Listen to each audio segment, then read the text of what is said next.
तो एटीट्यूड ये रखना है काम करने कि मुझे सब कोई अनुकूल हो तो देखो मैं कैसा काम कर पाता हूं, वो एटीट्यूड नहीं है, गलत है। आप अपनी टीम को अनुकूल होकर सबके पास अपनी एनर्जीज डेवलप करके टीम वर्क बढ़ा के कैसा काम कर सकते हैं, वही सफलता है। तो that comes in attitude. Don't expect others to change, otherwise everybody is expecting others to change.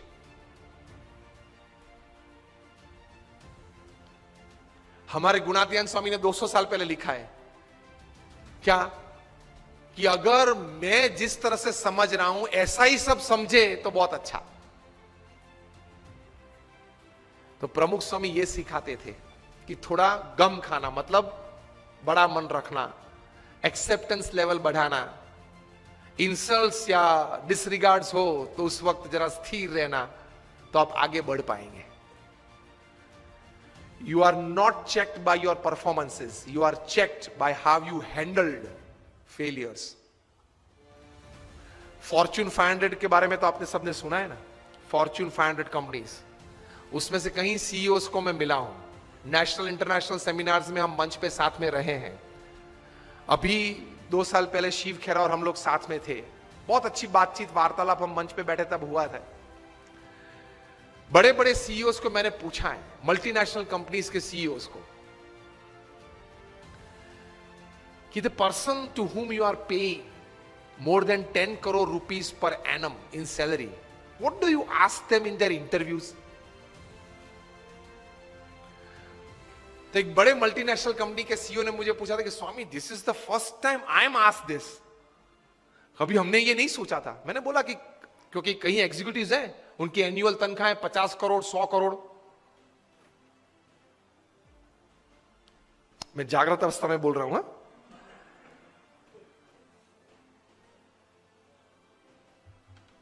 ये बहुत बड़ी सॉफ्टवेयर बनाने वाली कंपनी है,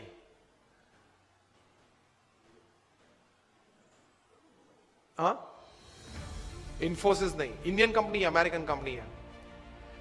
एलिसन उनका सीईओ है, एलिसन। ऑरेकल कंपनी है, आप नेट पे जाके ऑरेकल खोलना, एलिसन नाम डालना और उनकी तनख्वाह आप देखना। पिछले 5 साल की उनकी एवरेज तनख्वाह है $400 million per year. Silence. $400 million, $1 million मतलब 65 करोड़ गिन लो, चलो राउंड फिगर 70 करोड़ गिन लो। $1 million is, that is $10 lakh is 7 crore rupees.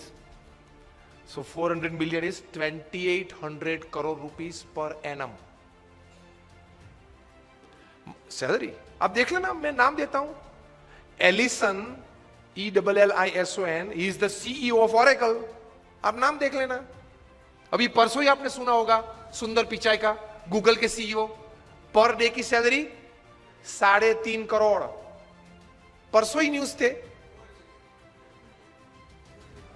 हाँ 2 दिन पहले न्यूज थे। In the print media it is today, electronic media में 2 दिन पहले आ गए थे ब्रेकिंग न्यूज में। लास्ट ईयर फाइनेंशियल ईयर की पूरी सैलरी उनकी 1285 करोड़ थी,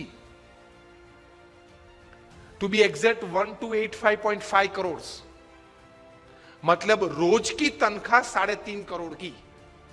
सुंदर पिचाई, गूगल के सीईओ, अब देख लेना। मैंने इनको पूछा, इनकी एमएनसी की टर्नओवर थी 2.5 लाख करोड़ की।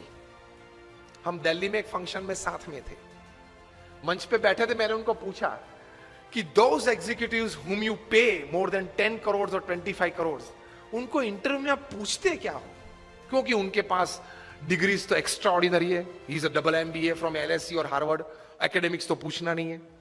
इतनी बड़ी तनख्वाह देते हो तो वो 10-15 साल का अनुभव तो है उसको। 10-15 साल में उसने 50,000 करोड़ 1 लाख करोड़ मैनेज किए हैं, हर साल टर्नओवर किया है, ऐसी कंपनीज में ही बड़ी बड़ी पोजीशंस में वे रहे हैं। तो उनको नेटवर्किंग में पूछना नहीं है, एडमिनिस्ट्रेशन में पूछना नहीं है, HR में पूछना नहीं है, मैनेजमेंट में पूछना नहीं है, ग्रोथ के बारे में आपकी क्या सोच है वो पूछना नहीं है। आप पूछते क्या हो उनको इंटरव्यू में? उन्होंने मुझे एक बहुत अच्छी बात बताई कि स्वामी जी, इन कक्षा के लोगों को जिनको हम ये प्रकार की तनख्वाह देते हैं, उनको इंटरव्यू में एक ही प्रश्न पूछते हैं। I was like very surprised. मैंने बोला एक ही प्रश्न पूछते हो कहा? और उनका उत्तर वे 20-25 मिनट तक देते हैं, तभी उत्तर पूरा बनता है। That was more surprising. I said what do you ask? He said हम एक ही प्रश्न पूछते और ये पूछते हैं, describe a big failure in your life and how did you handle it? प्रश्न क्या पूछते हैं इन कक्षा के लोगों को? Describe a big failure in your life. आपके परफॉर्मेंस के बारे में हमें कुछ पूछना नहीं है कि मैं पहली कंपनी में था, वहां 200% सेल बढ़ा दिया, दूसरी कंपनी में था, वहां 500% ग्रोथ कर दिया, वो हमें नहीं सुनना है। वो था आप लोग सब जो यहां बैठे हो, जो इंटरव्यू वाले देने आए हो, जिनको हम ये तनख्वाह देने वाले, सबके पास ऐसी परफॉर्मेंस स्टोरीज है, ये कॉमन है, ये हमको नहीं पूछना है। पूछना क्या है? Describe a big failure of your life and how did you handle it. Simple. Performance से आपका कैलिबर का टेस्टिंग नहीं होता। वो तो किसी को भी चांस मिल जाता है, प्लेटफॉर्म मिल जाता है तो कूद लेता है। How did you handle failure? How did you handle a setback? How did you handle a fall in your life? That is important. क्योंकि अब रूटीन में जब हमारी अगर हमने आपको हायर कर लिया, रूटीन में हमारी कंपनी चलती होगी, तो आप तो अच्छा परफॉर्मेंस दिखाने नहीं वाले हो। लेकिन कंपनी में अगर बड़ी आफत आ गई तो आप क्या करोगे वो बताओ। बाकी तो आपकी जगह और कोई भी ये कंपनी चला जाएगा। Isn't it a very important question? उसमें वो मल्टीनेशनल कंपनी के सीईओ ने मुझे बताया कि स्वामी, इसके उत्तर में उसको 20-25 मिनट हम देते हैं और उसमें भी हम ये जांच करते हैं कि किस प्रकार के विचार और प्रैक्टिसेस उसने अप्लाई किए, वो साइड में रखते हैं। किस प्रकार के एटीट्यूड्स उसने उस वक्त रखे, उस पे हम गौर रखते हैं। What we see in his answer is not what he thought during failure, not practicals what he applied to come out of that failure. What we see is what type of attitude he kept when he was a failure, when he met failure in his life. तो महान लोग ये परिस्थिति में इस प्रकार के attitudes रखते हैं। तो इसमें ये बात आती है गम खाने की। ये बहुत बड़ा विचार जो प्रमुख स्वामी महाराज ने दिए, उसमें कई प्रकार के ऐसे अर्थ आ जाते हैं। That is the greatness of life. How do you handle failures? Failure handle में सिर्फ आपका एटीट्यूड, एक ही शस्त्र आपके पास रहता है। हां, ऐसी परिस्थितियां जीवन में आएगी जब आपके मोबाइल नंबर में 400 फोन होंगे, किसको फोन करूं वो तकलीफ में आ जाएंगे आप। Even if you are the Sahara of thousands of homes, when you are lying बेसहारा in Tihar for 4 years, किसको फोन करूं? उनके मन में भी दिक्कत होगी ना कि अभी 4 साल से 10,000 करोड़ के रुपए के व्यक्ति तिहाड़ में है। किसको फोन करते होंगे वो? मोबाइल में तो होंगे 1000 से ज्यादा नंबर। आपके सिटी के, बेंगलोर के किंग ऑफ द स्काईज जब भारत छोड़ना पड़ा, तब भारत का पासपोर्ट नहीं यूज कर पाए, डिप्लोमेटिक पासपोर्ट पे भाग गए ना। अभी वापस लाने की सब प्लानिंग चल रही है,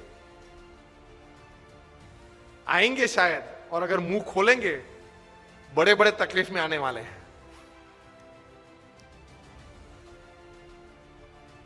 तो फेलियर्स जब आते हैं तब एटीट्यूड्स किस प्रकार का रखते हैं, that is very important in life. Blame game चालू हो जाती है। तो ये व्यक्तिगत जीवन में। तीसरा एक बात कार्य दृष्टि से, कि कर्म करना हमारा अधिकार है, फल पे हमारा अधिकार नहीं है। If there are 100 things which are in your control that you can effect the end result, there are 1000 factors which are not in your control which can negatively effect the end result. Yes और no? आपने बड़ा अच्छा धंधा चालू कर दिया लेकिन government की पॉलिसी बदल गई तो? आपने स्टैंड का धंधा चालू कर दिया और गवर्नमेंट ने कैप रख दी, क्या करेंगे? रख दी है, और कहीं कैप्स आने वाली है। मतलब there are thousands of factors which are not in your control, which can actually affect the end result. इसलिए श्रीमद् भगवद गीता में भगवान श्री कृष्ण ने लिखा है कि you do your job in the best knowledge and the best practices that you have. End result, Lord Krishna says, I will decide. आपके पूर्व के जो कर्म हैं, आपने जिस भावना से वो कर्म किया है, जिस स्वार्थ से वो कर्म किया है, जिस एक दोनों को धक्का मार के आगे निकल गए हो, वो सब भी गिनती में तो लेना पड़ेगा ना। वो सब वो हिसाब से फाइनल रिजल्ट आता है। अगर ये बात को समझ ले तो आप कभी डिप्रेशन में नहीं आओगे, कभी स्लीपिंग पिल की आपको जरूरत नहीं पड़ेगी। प्रमुख स्वामी महाराज वल्लभ विद्यानगर में थे, तब एलिकॉन इंजीनियरिंग कंपनी के जनरल मैनेजर नटूभाई पटेल उनको मिलने के लिए आए और बोले कि स्वामी जी, मैंने आपको हर क्रिया में सुबह से शाम तक देखा है, पत्र लेखन में देखा है, फिर लोगों को मिलते हुए देखा है, सभा में संबोधन करते हुए देखा है, कार्य में देखा है, फोन पे देखा है, कभी आपके चेहरे पे उदासीनता नहीं देखी, स्ट्रेस नहीं देखा, कभी कोई व्रिंकल फ्रस्ट्रेशन का नहीं देखा। ये कैसे बन सकता है? और हम लोग तो एक एलिकॉन इंजीनियरिंग कंपनी चलाते हैं, 90 करोड़ का टर्नओवर है, तो भी अगर शाम को 2 पैग न ले तो नींद नहीं आती है। किसके पैग? छाछ के। 2 पैग अगर नहीं पीते तो नींद नहीं आती, और आप इतने आराम से सुबह में फ्रेश अच्छी नींद हो जाती है। प्रमुख स्वामी महाराज ने यह बात प्रैक्टिकल बताई। प्रमुख स्वामी ने कहा, हम भी काम करते हैं, सुबह उठ के काम शुरू करते हैं, शाम को सोते पहले भगवान को अर्पण कर देते हैं कि आपने मुझे जितनी शक्ति बल बुद्धि दी, उस हिसाब से मैंने अपना कर्म पूरी ताकत से करने का प्रयत्न किया है, ये है वो कार्य, अब आपकी जो इच्छा हो वो मुझे फल देना, कल सुबह देखेंगे। ये सोच के प्रमुख स्वामी ने कहा हम सो जाते हैं, इसलिए नींद आ जाती है, चैन रहता है, स्लीपिंग पिल्स की जरूरत नहीं पड़ती है, और डिप्रेशन फ्रस्ट्रेशन नहीं आते। और हम लोग क्या मानते हैं, मैंने इतना पुरुषार्थ किया ना, अब इतना रिजल्ट आना ही चाहिए। क्या तू भगवान है? Because we are heavily dependent upon getting the desired result, we experience all kinds of negatives in life. हाँ, गोल तैयार करना है कि 2025 में मुझे ये कंपनी यहां तक पहुंचानी है। गोल तैयार करो और इसके हिसाब से प्लानिंग और हार्डवर्क भी करना है। That is a human Endeavour. लेकिन अगर वो कुछ कम मिला, नहीं मिला, परसेंटेज में मिला, उस वक्त ये समझ एटीट्यूड है कि fine, I worked the best that I can, results, I accept it.